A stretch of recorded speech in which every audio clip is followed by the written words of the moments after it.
जहां सारे सरकारी तंत्र को पंगु बना दिया था,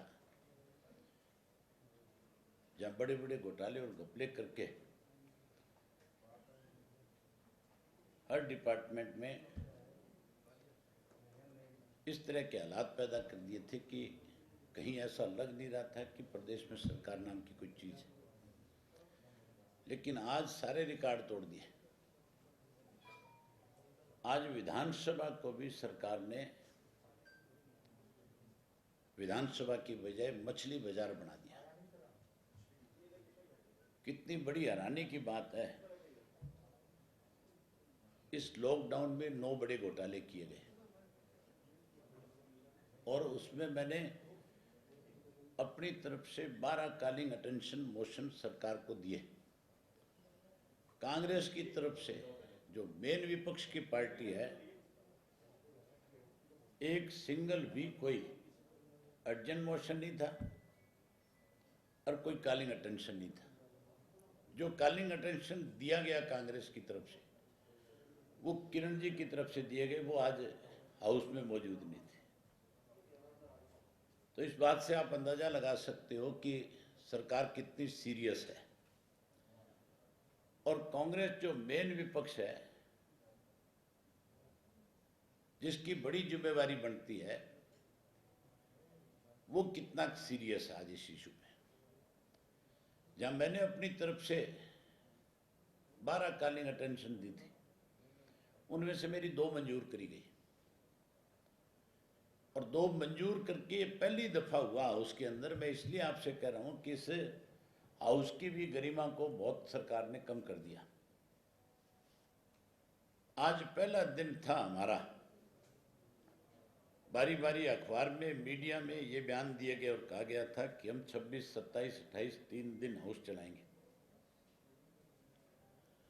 और 3 दिन हाउस चलाते चलाते आखिर इस बात पे आ गए थे कि 2 दिन रखेंगे, 2 सिटिंग कराएंगे। 2 की बजाय भी आज जो फैसला लिया इन्होंने, वो और ज्यादा हैरानी वाला था। आज ना तो कोई 0 आवर था, ना कोई क्वेश्चन आवर था और ना ही कोई कॉलिंग के ऊपर चर्चा थी। आज तो सिर्फ सरकार की मंशा एक थी कि इस कोरोना की आड़ के अंदर भी वो कुछ ऐसे बिल पास करवा करके अपनी पीठ थपथपाना चाहती थी कि पता नहीं हम कितना बड़ा काम इस प्रदेश के लिए कर रहे हैं। जो मैंने 2 कॉलिंग अटेंशन दी थी, वो सारी की सारी बहुत महत्वपूर्ण थी, जिन पे चर्चा होनी चाहिए थी। लेकिन सरकार इसलिए भाग गई कि अगर कहीं ये कॉलिंग अटेंशन जो है मंजूर होगी, इन पे चर्चा होगी, तो सरकार को जवाब देना मुश्किल हो जाएगा। जो 2 मंजूर करी, उन दोनों में एक थी बच्चों की जो मृत्यु की दर बढ़ी इस लॉकडाउन में। ये कोई छोटा सा मामला प्रदेश के लिए नहीं था, बहुत बड़ा इशू था। हेल्थ मिनिस्टर को इसके ऊपर अपना रिप्लाई देना चाहिए था। उस पे भी स्पीकर ये कहने लगा, डिप्टी स्पीकर, कि जो लिख करके आपको दे दिया उसको रिप्लाई मान लिया जाए। सरकार क्या लिख करके देगी, अगर मैं उससे सेटिस्फाइड नहीं हूं तो हर मेंबर का एक अधिकार है कि वो उसके बाद अपना सप्लीमेंट्री सरकार से पूछ सकती है। और उस मिनिस्टर की जिम्मेवारी है जिसके बैक में से जुड़ी हुई कॉलिंग अटेंशन है, जिसपे उसके सप्लीमेंट्री का जवाब देना उसकी जिम्मेवारी बनती है। हम जो इस इश्यू पे पूछना चाह रहे थे कि भाई ये बच्चे जो मरे हैं इस दौरान, जिनकी डेथ हुई है, इसके लिए जिम्मेवार कौन है? सरकार ने कोरोना का नाम दिया उसमें, तो कोरोना तो आज भी है, आज बहुत बड़ी संख्या में है, तो फिर आज सब कुछ क्यों खोल दिया? फिर आज भी बंद रखना चाहिए था। ये सारा का सारा जो है कोरोना की आड़ के अंदर इन्होंने हर डिपार्टमेंट को पंगु बना करके उस डिपार्टमेंट से करोड़ों करोड़ों रुपए का चूना लगाने का काम किया है। इसीलिए मैंने कहा था कि 9 बड़े घोटाले और 9 पे चर्चा होनी चाहिए। घोटाला था सबसे पहले धान का, आज तक सरकार की तरफ से कोई जवाब नहीं है। घोटाला हुआ था सरसों का, आज तक सरकार उस पर कोई जवाब नहीं दे पाई। घोटाला हुआ था गेहूं का, आज भी आपको सुनकर के हैरानी होगी कि मंडी का जो आड़ती है उसकी आड़त जो 2.5% सरकार ने स्वयं कहा था कि हम देंगे, उसमें 20%, उस 2.5% में 20% की कटौती करके पैसा काट के उसका कम करके और उस व्यापारी को मारने का काम किया जा रहा है। क्लस्टर के नाम के ऊपर 9.5 से लेकर के 14 रुपए पर क्विंटल के हिसाब से सरकार में बैठे लोग अधिकारियों के साथ मिलकर खा गए। गेहूं में आज भी घपला चल रहा है, आज भी घोटाला कर रहे हैं। आज के दिन भी ये नहीं है कि गेहूं की जो बिक्री है उस बिक्री के बाद वो घोटाला बंद हो गया, आज भी ज्यों का त्यों है इनका। उसके बाद चने में घोटाला किया, चने के बाद शराब में बहुत बड़ा घोटाला, बहुत बड़ा माफिया खड़ा किया। उसके बाद जो तबादले किए गए, ट्रांसफर के नाम के ऊपर लोगों से, अधिकारी से, कर्मचारियों से पैसे लिए, हर कर्मचारी की तनख्वाह में से पैसा काट लिया। और उसके साथ साथ जो स्कूल है प्राइवेट, उन स्कूल के लोगों से भी 1-1 लाख रुपया, किसी से लाख, किसी से 2, किसी से 5, जैसा स्कूल था उनसे पैसा लिया। उसके एफिडेविट मेरे पास थे, हम पूछना चाहते थे आज एजुकेशन मिनिस्टर से, इनसे पैसे किस बात के लिए आपने। उसके बाद जमीनों की जो रजिस्ट्रियां हुई उसमें सारे रिकॉर्ड तोड़ दिए। इस 3-4 महीने के दौरान हजारों करोड़ रुपए जो है, जिसमें मुख्यमंत्री ने खुद ने ये माना, और आज जो मेरी उस पर रिप्लाई आई है, वो रिप्लाई अगर आप देखोगे तो आप खुद ये बात मान लोगे, खुद ये कहोगे कि एक तरफ मिनिस्ट्री ये बात स्वीकार करता है कि इसके अंदर गड़बड़ हुई है, और दूसरी तरफ वही मंत्री उसको क्लीन चिट दे रहा है। मतलब अपने हाथ से तो घोटाला मानता है, इस हाथ से घोटाला, इससे क्लीन चिट। तो किस तरह के लोगों को आज इस तरह की जिम्मेवारियां दे रखी है, जो लूटने में भी लगे हुए रहे, लूट करके अपने आप को, एक हाथ से लूटते हैं, दूसरे हाथ से अपने आप को क्लीन चिट देते हैं। मैंने तो स्पीकर से भी आज कहा था, उसके अंदर मैंने कहा, स्पीकर साहब मुझे लगता है कि ये जो लोग डाके मारने वाले बैठे हैं इधर, जो लुटेरे बैठे हैं, उनका कहीं आप भी इनसे सहमत होंगे, आप भी इनके साथ मिलके मका। अदरवाइज आपका फर्ज बनता है, प्रदेश के अंदर हर व्यक्ति जानना चाहता है कि ये जो घोटाले हुए हैं इनकी जांच होनी चाहिए, सरकार की तरफ से कोई एजेंसी को मुकर्रर करना चाहिए। तो आज का जो हाउस था, आज का जो दिन था, मैं कहता हूँ ये हमारे हरियाणा प्रदेश का विधानसभा का जो दिन था, ये काले अध्याय में लिखा जाना चाहिए। जिस तरह का आज आपने देखा था कि सोशल डिस्टेंस बनाया, स्पीकर बारी बारी एक बात कह रहा था, डिप्टी स्पीकर, कि जी कोविड है, कोरोना है, जितने लोग, ये भी कहा रहा, किस तरह की आप देखो, कमाल नहीं हो रहा था। स्पीकर और डिप्टी स्पीकर कह रहा था कि 800 लोग हैं यहाँ पे इस कैंपस में। हरियाणा करोड़ की 2.25 लाख पॉपुलेशन है, उसकी चिंता नहीं है, 800 लोगों की चिंता कर रहा था। और वो 800 लोग थे हाउस के अंदर, जिन सबके सैंपल लिए गए थे, जिन सबके सैंपल नेगेटिव थे, जिनसे कोई चिंता नहीं थी, डर नहीं था भी इनसे कोई कोरोना आ सकती है।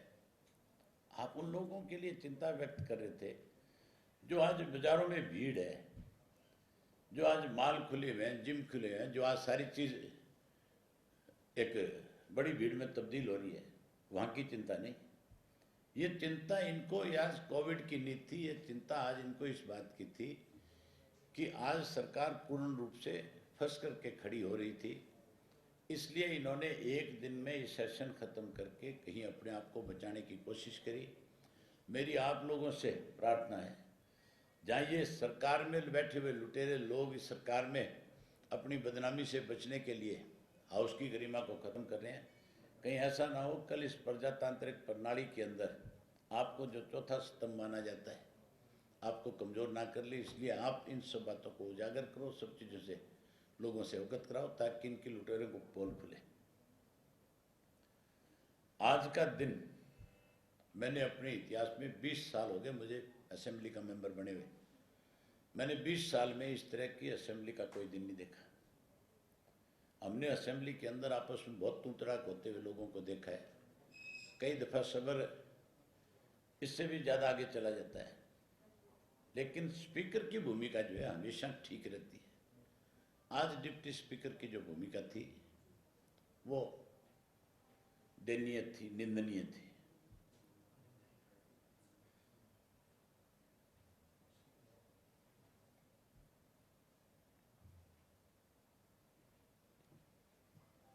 कोई आपकी तरफ से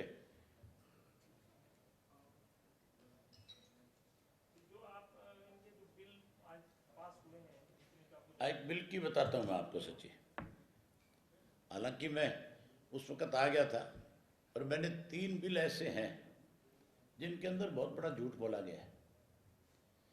एक तो जो 75% युवाओं को रोजगार की जो बात है, जिसके लिए बहुत प्रचार किया इन्होंने, मैंने जो राष्ट्रपति से मंजूरी होकर के आई है उसको पढ़ा था। 75% किन युवाओं को रोजगार मिलेगा? जो नई इंडस्ट्री लगेगी, 1000 दिन जिस दिन उस इंडस्ट्री को लगे हो जाएंगे, मतलब 3 साल के बाद फिर उसके अंदर 75% वाला कानून लागू होगा। उससे पहले वो जो भर्ती करेगा उस पर कोई कानून नहीं है।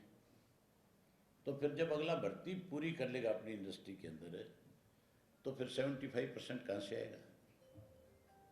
इससे बड़ा झूठ हो सकता है?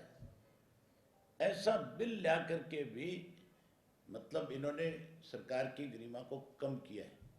कितना बड़ा झूठ बोलने का काम किया है। दूसरा एक बिल लाए थे पंचायती राज का, जिसमें इन्होंने दे रखा था कि हम महिलाओं को 50% आरक्षण देने जा रहे हैं। मैंने उसको भी देखा था, 50% महिलाओं को कर दिया, 27% रिजर्वेशन है ऑलरेडी, बैकवर्ड की 7% रिजर्वेशन को शामिल कर लिया। 78% लोग जो हैं, नहीं 78 क्या, 50, 27, 85% लोग इसमें शामिल कर लिए। तो जो जनरल कैटेगरी है जिसकी हर जगह 50% रिजर्वेशन है अपने आप में जनरल की, भी हरियाणा प्रदेश में 43% से ज़्यादा रिजर्वेशन हो नहीं सकती। अब तक 47% से ज़्यादा। सरकार खुद ये मानती है कि 50% से ज़्यादा रिजर्वेशन नहीं कर सकते। तो फिर इस बिल का क्या मतलब था? उसके अंदर भी जो महिलाओं वाली जो एक 50% रिजर्वेशन की बात करते हैं, उसमें शेड्यूल कास्ट भी है, उसके अंदर बैकवर्ड भी है, वो दोनों भी उसमें शामिल है। जो 15% बची है उसमें बैकवर्ड का जो बाकी बचा हुआ पोर्शन है, जो बी क्लास है, उसको भी उसमें शामिल किया कि वो भी उसमें रहेगी। तो फिर जनरल कैटेगरी का कोई व्यक्ति चुनाव कहाँ से लड़ेगा, कैसे लड़ेगा?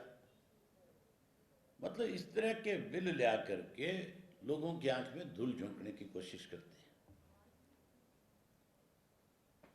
इसी तरह से वो एक जो शहरों का लेकर के आए थे, अनऑथराइज्ड कॉलोनियों का, वो भी एक लूट का साधन है। उसको 1 एकड़ तक करके कहीं ना कहीं अपने लोगों से छोटी छोटी कॉलोनियां बनवा करके बेचने का काम करेंगे। मतलब कैसे लूटा जाए प्रदेश को, कैसे इस प्रदेश को बर्बाद किया जाए, इसके लिए इन्होंने सब हथकंडे अपनाने का काम किया। कोई ऐसा हथकंडा छोड़ा नहीं जिसकी वजह से कोई लूट में कमी रह जाए। एक बिल और अगर आपको जानकारी हो, फिजिकल रिस्पांसिबिलिटी वाला बिल जो पास हुआ है, जिसमें 3% जीडीपी का कर्ज ले सकते थे, 5% हो गया, जिसमें 17,500 करोड़ रुपया लेने जा रहे हैं। हैरानी की बात नहीं है, मुख्यमंत्री कोविड के नाम के ऊपर स्कूल वालों से पैसे ले रहा था। मुख्यमंत्री किसान से 5-5 किलो गेहूं मांग रहा था। मुख्यमंत्री ने पर बैग के हिसाब से 1-1 रुपया कोविड का गेहूं में, चने में, सरसों में, सब में लिया है। उसके साथ साथ जितने भी इंडस्ट्रिस्ट थे उनसे मुख्यमंत्री ने पैसा लिया। जितने स्कूल थे उनके जो संचालक थे उनसे पैसा लिया।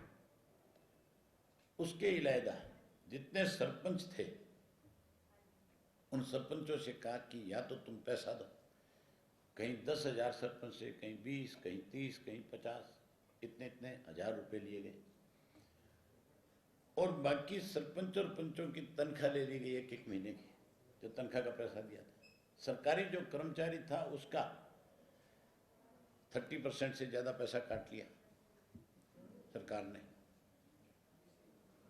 कोई ऐसी जगह नहीं छोड़ी जहां से पैसा नहीं लिया। आखिर 5-5 रुपए स्कूल में पढ़ने वाले बच्चों से भी मांग लिए। आप मुझे एक जगह ऐसी बता दो कि कोरोना के नाम के ऊपर सरकार की तरफ से हजारों करोड़ रुपए कहीं खर्च हुए। इनके पास तो पीपी किट भी नहीं थी, इनके पास मास्क नहीं थे, इनके पास हाथों में पहनने के ग्लव नहीं थे, इनके पास सैनिटाइजर नहीं था, इनके पास राशन नहीं था गरीब आदमी को देने के लिए। गरीब आदमी को भी जो राशन मिला है वो सारा का सारा राशन जो समाज सेवी लोग थे उन्होंने बांटा है। और इन्होंने एसडीएम की, डीसी की, तहसीलदार की, बीडीओ की, डीडीपीओ की, इनकी ड्यूटियां लगाई। जो सामाजिक संगठन बांटने वाले थे उन सामाजिक संगठनों से लिस्टें ली कि आपने कितना राशन बांटा, आपने किन किन लोगों को राशन दिया, और फिर उनके बिल बना करके और सरकार में बैठे लोग मिलकर के खा गए। राशन तो टोटल का टोटल जो है, आप किसी शहर में जाओ, किसी गांव में जाओ, कहीं जाकर के ये बात पूछ लो, सब जगह आपको ये कहेंगे कि भाई हमें तो सामाजिक संगठन जो थे उन्होंने दिया सारा का सारा जो है। जहां हर चीज में पैसा खाया, फर्जी बिल बनाए, पैसा अपनी जेब में डाल लिया।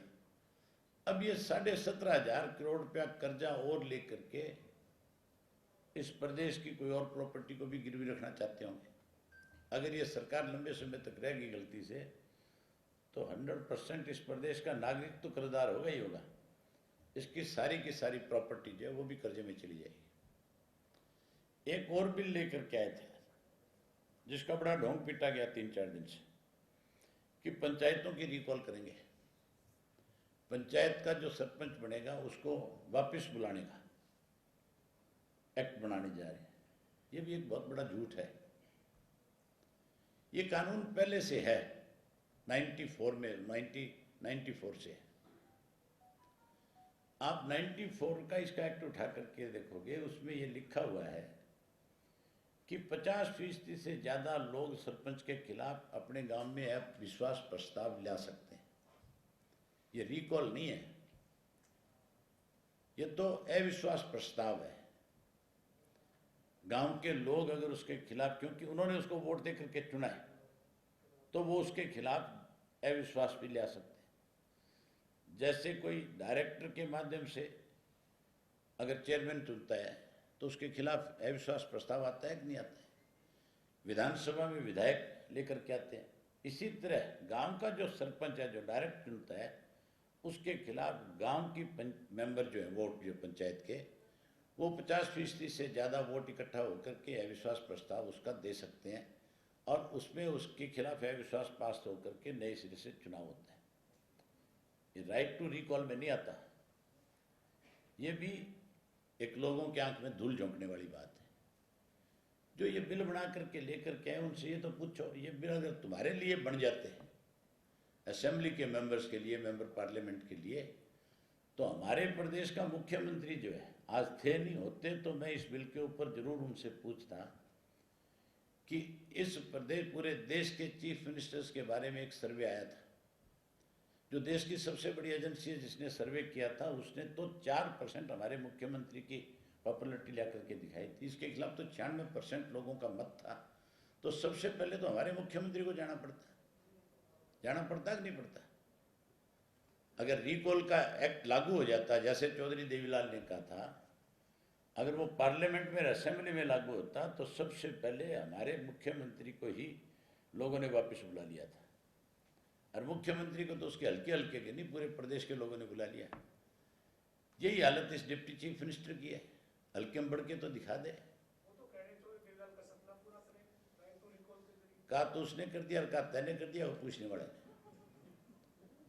चौधरी देवीलाल का सपना पूरा जब होगा जब यहाँ गरीब आदमी को 2 वक्त की रोटी मिलेगी, जब उसके सर के ऊपर छत होगी, जब उसके पढ़े लिखे बच्चे को रोजगार और नौकरी मिलेगी। ये तो चौधरी देवीलाल की नीतियों को बेचने वाले लोग हैं। तू मेरे सामने ला के तो बिठाए एक दिन है। आपके सामने थे सेशन में सर? मेरे सामने तो हाल ही को नहीं, रोड़ा तो ये पड़ गया। यहाँ लिया एक दिन, बुला, तीनों बाप बेटों को बुला ले, कट्ठी तसल्ली करा दूंगा। मेरा कहने का मतलब है कि किस तरह से लोगों की आंख में धूल झोंक करके चौधरी देवीलाल के नाम के साथ भी ऐसी बातों को जोड़ा जाता है। चौधरी देवीलाल बहुत खुले दिमाग के थे। उनकी सोच थी कि राइट टू रिकॉल हो, लोकसभा के मेंबर के लिए भी हो और असेंबली के मेंबर के लिए भी हो। राज्यसभा के मेंबर के लिए नहीं हो सकती थी, ना कोई एमएलसी के लिए हो सकती थी। लेकिन क्योंकि लोगों ने वोट डाला है तो लोगों को यह अधिकार होना चाहिए कि अगर उनका नुमाइंदा उनके लिए ठीक काम नहीं कर रहा तो वो उसको वापस बुलाने के लिए वोटिंग करके रिकॉल करें उसको। ये तो जो मैंने आपको बताया पंचायती राज वाला, इसको आप थोड़ा सा ध्यान से स्वयं देखोगे आपको पता लग जाएगा कि इसका तो मकसद केवल एक है कि सरपंच को अगर पंचायत के लोग ना पसंद करते हैं तो उसके खिलाफ अविश्वास प्रस्ताव ला करके उसको हटा सकते हैं, ना कि उसको वापस बुला सकते हैं। नारनौल से विधायक उन्होंने कहा है रजिस्ट्रियों में पैसे ऊपर तक जाते हैं सर। कहाँ के विधायक? रामकुमार गौतम ने पूछ लेते किसके पास गए। जब वो कहते हैं ये बात कि ऊपर तक पैसे जाते हैं तो फिर उनसे आप ये पूछते कि आपकी जानकारी होगी कि किसके पास गए, आपको वो भी खुलासा करना चाहिए। अरे तो विधानसभा में का तो आपको मिलेंगे, आप पूछ लेना ना कि विधानसभा में इतनी बात क्या करके चुप क्यों हो गया, डर है क्या किसी का? फिर तो खुल के बताओ कि कौन पैसे ले गया। मुझे आज अगर मौका मिलता तो मैं तो आपको बता रहा हूँ भी एक एक का नाम लेके बताता भी किस किसने कौन कौन सा घोटाला किया, कितना कितना पैसे खा गए। मैं तो यहाँ तक भी आज खोल के बात करने वाला था और जल्दी आपके सामने इस चीज़ का खुलासा कर दूंगा कि एक एक तहसीलदार की ट्रांसफर के अंदर कितना कितना पैसा लिया, किस आदमी के माध्यम से लिया और कहाँ बैठ करके पैसे का लेन देन हुआ। बहुत जल्दी खुलासा करूंगा। और खुलासा भी ये नहीं है कि कोई सिर्फ मैं ये नाम बताऊंगा कि फलाने ने ये कर दिया, फलाने ने ये कर दिया। मेरे पास सीटी देने वालों की कोई कमी नहीं है, आज भी आती है। मैं एक बारी थोड़ा सा और इंतजार में हूँ किसी में। बड़ी सीटी की। हाँ नहीं, सारी चीज़ों की फिर बताऊंगा, सारी बात आज थोड़ी बता दूँ आपको। हाँ ठीक है, बहुत धन्यवाद आपका। बड़ौदा से जिसको मैं क्योंकि चर्चा में भी है लोग आप लोग भी जा रहे हैं, तो क्या कहना चाहिए, क्या लगा? बड़ौदा का जो उपचुनाव है, मैं तो आपसे एक बात कहना चाहूँगा कि जहाँ आप यहाँ बैठ करके सारी चीज़ों के क्वेश्चंस करते हो, पूछते हो, सारी चीज़ें सुनते हो, आपको एक दिन बड़ौदा विधानसभा क्षेत्र में अलग अलग गांव में जाकर के आना चाहिए और वहाँ जाकर के लोगों की क्या मंशा है उसकी जानकारी लेकर के आनी चाहिए। वहाँ पे बहुत छोटे छोटे सोशल मीडिया के जो लोग हैं बहुत बड़ी संख्या में घूम रहे हैं, बहुत बड़ी संख्या में वहाँ से फीडबैक आ भी रहा है। लेकिन क्योंकि आप बहुत सीनियर कॉरेस्पॉन्डेंट हो, आपके ऊपर ज़्यादा विश्वास करेंगे लोग, उनको तो मजाक में भी ले लेते हैं कई दफ़ा।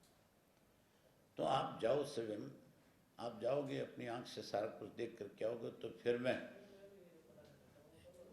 महसूस ऐसा लगता है कि जब आप जा कर के आओगे तो फिर आप मुझे आकर के बधाई भी दोगे। अब आप समझ गए होंगे बधाई किस बात की दोगे। ठीक है, धन्यवाद।